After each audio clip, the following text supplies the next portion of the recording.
Hey everybody, it's Jaime Martinez, Circuit Administrator. I'm here with Greg Lucier, the Chief Judge for TCGC.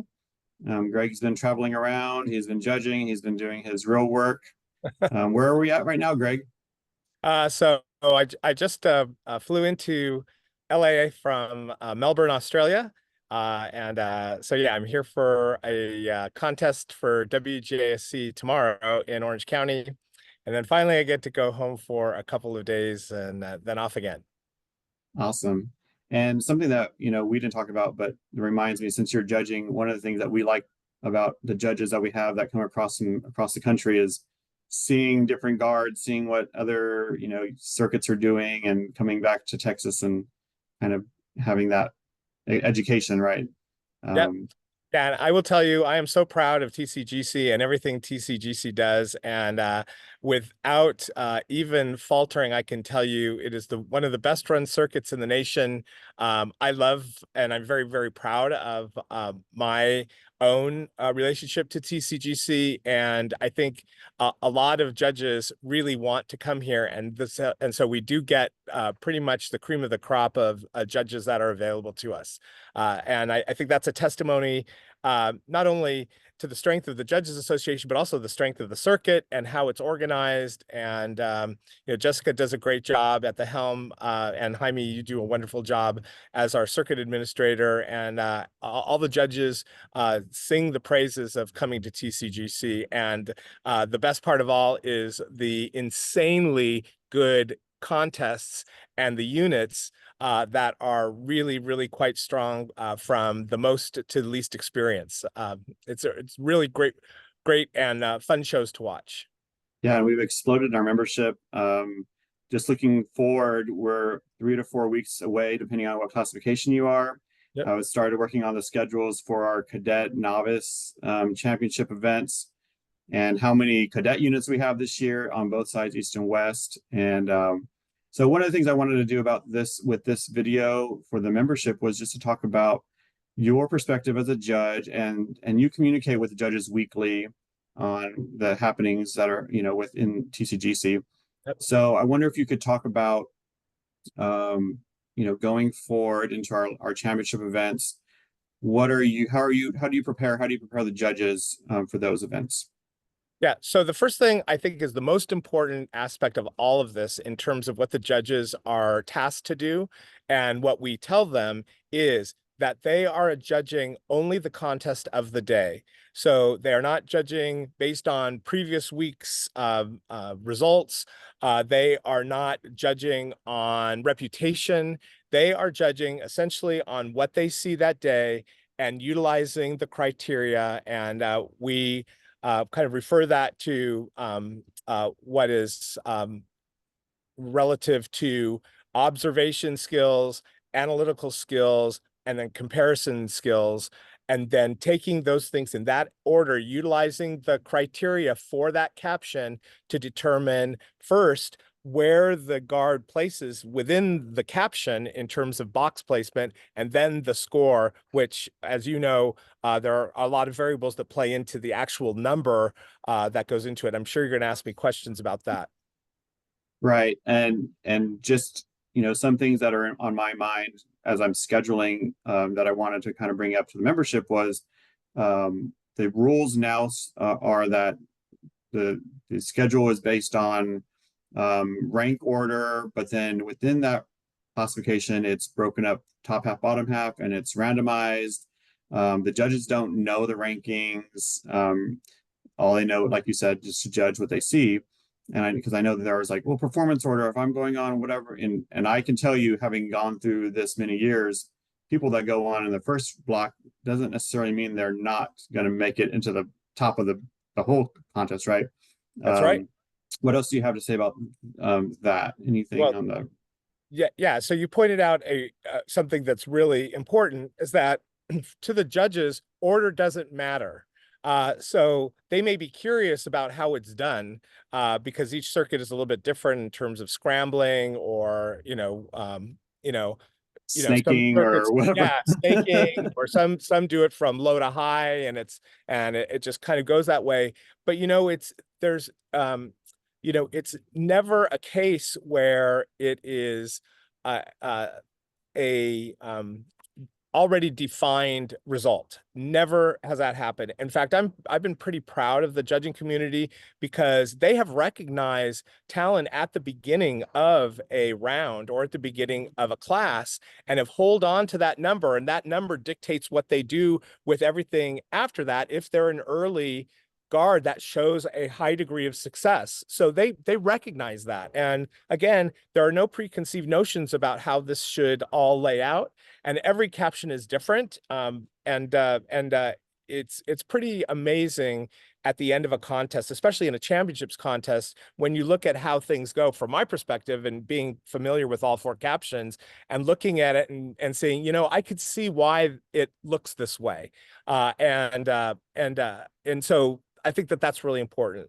The other thing I just wanted to point out to you, because I know that with the seeding process going into it, there's a lot of anxiety about numbers and a lot of anxiety about, oh, I lost, you know, I lost 2 points from last week. And I think while I understand that and I'm empathetic about the anxiety that comes with that, I would just reassure people that when judges look at this, they are looking really at the box placement. And so if you're in a mid-box 3 range and you stay in that range for a while, but then you move into another range, that says something to the judges. That's what the judges are actually looking at. They're not looking at numbers because, as you mentioned earlier, the contest dynamics plays into it. And that means how many groups are in a round. We had a really great case last weekend at the WGI Regional. If you look at the Regional A class for the Houston Regional, you will see that I think there were 12 competitors, all except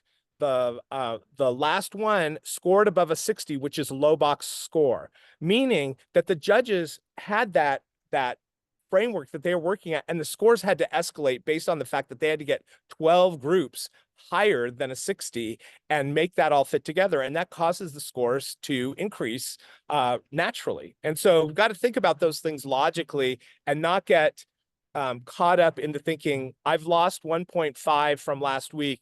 That's a message that the judges are giving to me, because it really is not.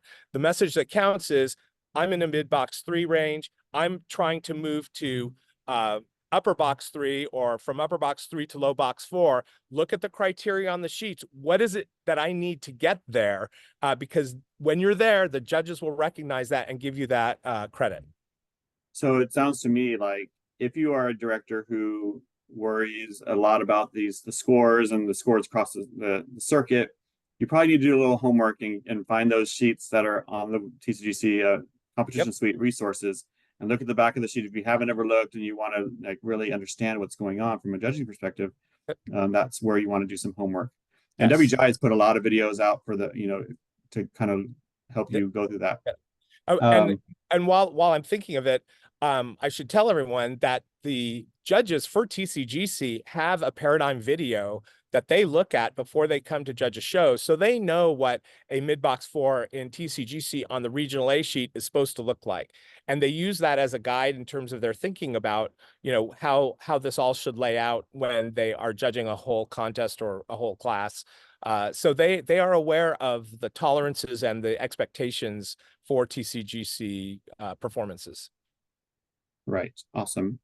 Let's talk about, so that's 3 to 4 weeks for and in 4 weeks we'll be at the area and or regional A championships. Yep. So regional A and those and below are working toward those championships. But if you're a national A or Scholastic A and above, you are working toward advancing to state. And very similarly, like I know there has been concerns. So back to the East and West and looking at averages and scores, and hopefully this discussion so far is kind of educated everybody in what that means as far as what the judge is doing is within the contest, the dynamics, the averaging. Even though there's averages, it's still going to be randomized in the schedule, and then we go on to advancement from there. I will say, and Greg, you can chime in with your own experience, but some of these rounds are going to be big. And talking to Jessica just last night, we can be at a max of 15 per round. How does a judge kind of go through that? So the process for a judge is not really all that different. What happens because of large rounds is the stratification of scores, because you only have so many numbers as a judge that you can work with, and that means, you know, the larger the round, the broader the range is ultimately going to be. I mean, there's just no way out of it unless you have competitors within a class that just have that range. You know, if there are only 8, but you have some people way at the top, you'll just have fewer numbers in between, so you'll have bigger spreads. But I think I will tell you that at a championship contest in these large round contests, because that also happens, you know, on a regular basis during the, you know, we've had regional A rounds of 12. I remember the Mhm. first round I did this season was a round of 12, which is crazy. But I think I think I can speak for most judges, at least this for myself, is I try to keep it very, very tight, because I do not want to give the impression that somebody is actually elevated beyond the box criteria if I can avoid it. Now, what they tell you in WGI training is that if you have to elevate your score because you've run out of numbers, then that's what you do, essentially, because the most important part is to get everyone in the right order. And so, again, that makes the score kind of less meaningful than you know how you apply the criteria reference. And so that's something just to as a reassurance to programs, to instructors, that that's the challenge of the judge to do that. And it makes sense because yeah, we've seen fluctuations from the regular season into the championship Yep. event, and then the next weekend there, you know, it's just interesting just to know how the judges have to deal with the number process. Yep. Yeah. And you're going to see that in, I mean, not just TCGC, you're going to see that in WGI, you're going to see that in BOA, that when you have a prelims, semifinals, finals kind of approach, that, you know, when you get to the finals, where everybody in semifinals scored between a 90 and a 95, the numbers are going to have to go both ways again, because there are only certain amount of numbers available. And the most important thing is get the box placement right, get the order right, and then the numbers should follow from there. Absolutely. As we're wrapping up, I think I've hit my notes, but is there anything, we haven't talked about commentary, but that's the most, I think, tangible to the director. They get those every week. Yep. Any thoughts on commentary as far as how the director can use that commentary going forward to finish out their season? Yeah. So as the season progresses, achievement becomes more and more important. And so, for instance, I talk a lot just philosophically about, you know, you start with your technical training and then you emerge into expressive training. And so, you know, the performers start, they're learning, you know, by counts. And what you really want them to do is be musical and be expressive by the end of the season. And so you should be getting some kind of references to this in these mid-season performances, to give you guidance about the degree to which the judges are seeing the difference between the technical aspects of what they're doing, depending on the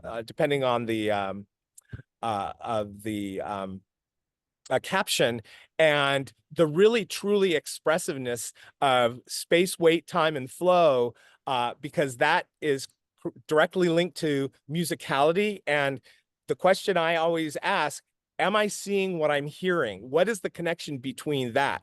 Because you will have those differences in dynamic qualities. If the performers by the end of the season are still counting in their heads, that means they're giving every single count the same amount of effort. And that is really hard to be able to get the nuances of dynamics if they're not really feeling the music and performing with the music. So I think that crosses all captions, because the more dynamics you show, the more contact or more credit you get in the downstairs caption as the upstairs caption with respect to design and effect. This is where we really see the emotional aspect of it play out, or the degree to which the architecture shows these varieties in terms of weight, of heaviness and lightness, or degrees of velocity, and all of those other things that are not count driven. Right. So if you're a younger classification in 3 or 4 weeks, you may not be wanting to change a lot, but maybe Nope. That's making it right. cleaner, making That's it, exactly right. It's what is the evidence of training? How do the performers look comfortable in their skin as performers so they can get beyond counting in their head and being able to communicate to the audience, which is a higher level skill. right. And And I've seen I've seen regional A groups do this. I've seen, junior high cadet, I've seen cadet groups have this quality because they are so well trained and so well practiced in and feel comfortable in their skin as performers. That's what you're really trying to go for. right. I was just going to mention the change in the score sheets for the downstairs captions, a little bit of change in that, the math of that. Yes, To, yes. Yes. Yeah, if you watch the video that I did at the beginning of the season that essentially explains you're not getting nearly as much credit for the depth of your vocabulary with beginning groups as you are the degree to which the evidence they show of the training as they are performing. That's what you get credit for. And so it's, from a strategy standpoint, it's best to put all your marbles on that. Well, maybe not all, but most of the marbles in your strategy on that as you go into these like 3 or 4 weeks before the end, for sure. awesome. Greg, was there anything else you wanted to bring up before we end? No, I'm just so enthusiastic about TCGC, and I just want to tell everybody what a joy it is to watch your performers. Every time I do a TCGC show, it's a revelation for me, and I just wish you all the very, very best of success as you prepare your performers for these final weeks of the season. And thank you so much for doing such a great job. Oh, awesome.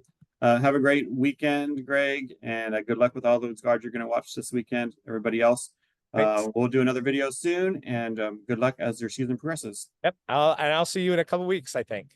Yes, sir. All right. Take care, Jaime. Thank you so much.